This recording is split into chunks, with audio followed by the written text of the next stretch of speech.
Hi, this is the Garage Clip for Fresh Breath 1. I'm Elizabeth Leeds and this is Carol Stedman. Today we're going to focus on isolation into integration.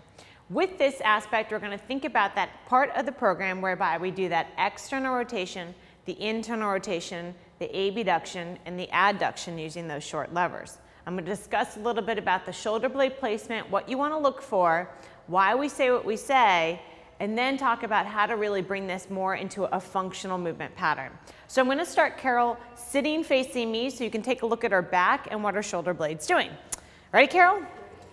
Just like she would as in a class, she'll anchor down, she'll take a seat. I'm going to tell her to sit wide with the feet. When you start this exercise, a helpful hint is that you have people sitting with a wide base of support. If they're too narrow, their pelvis is going to feel like it's maybe wibbly wobbly and they can't get that nice base. So give them a nice base of support. External rotations, a hard exercise, so let them use their feet. So first thing, we cue people to retract their shoulder blades or squeeze them together. This is a common cue used a lot.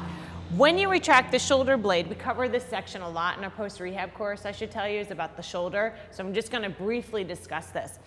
We bring the shoulder blades together, but the humerus needs to go along for the ride, meaning that the arm bone, the upper arm bone, the humerus needs to follow the shoulder blade. If it doesn't, your humerus sits forward and your shoulder blade's back, and that puts a lot of pressure on the front aspect of your shoulder. So if you have someone with a shoulder injury, yeah, we tell them to squeeze back, but make sure that elbow is going back as well. So in the beginning, I have someone tell, really squeeze your shoulder blade together. Squeeze it as hard as you can. You ensure the elbow's by the side, and then you have them bring the arm out and then come back in. Now, what I work towards is telling them now start to relax that squeeze, squeeze, squeeze sensation, and then you get to what we call a neutral position.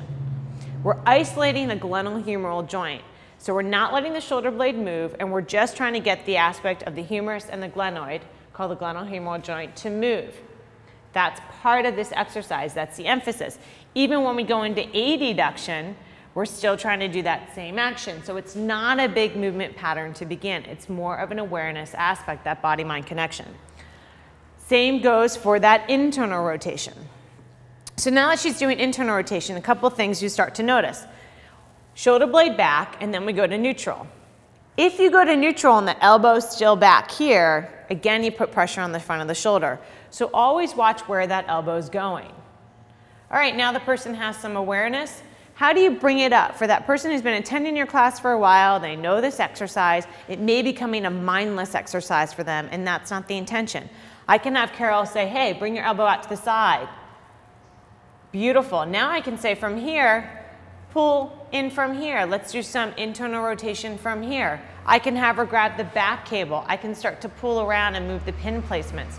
So you're constantly challenging that participant. You know, as they become more advanced, this aspect of the machine becomes a lot more familiar in terms of changing the pulley pin placements and changing the incline level. So that's a way to make this exercise a little bit more challenging for the more advanced participant. All right, so I'm going to give yourself a little bit of a rest. I talked to you about shoulder blade placement, making sure it's not overly retracted. It's somewhere in the middle, but start them off maybe there, watching that elbow, bring them into neutral. I then talked about that wide base of support, so remember that. Start to change around where you're pulling. Internal rotation, you may say, okay, that might be a little bit more challenging, but definitely with external, if you change your hand position, she can start to move the elbow away, and I can start to say, come to here. Now come to here and do external rotation. So you're bringing that palm knuckle up. Beautiful. So you can start to change that. All right, so now we're moving more into that integration aspect. So now, Carol, what I would love for you to do is combine that abduction external rotation maneuver. So as the person becomes more familiar with the exercise, maybe you have them do a similar movement like a backhand. Maybe you just have them move their body now, so now it's really moving everything. You have them move more into the movement pattern. That's the goal of the exercise. So we start small, get them aware, and then we move them into a more integrated pattern. Thank you so much. Good job.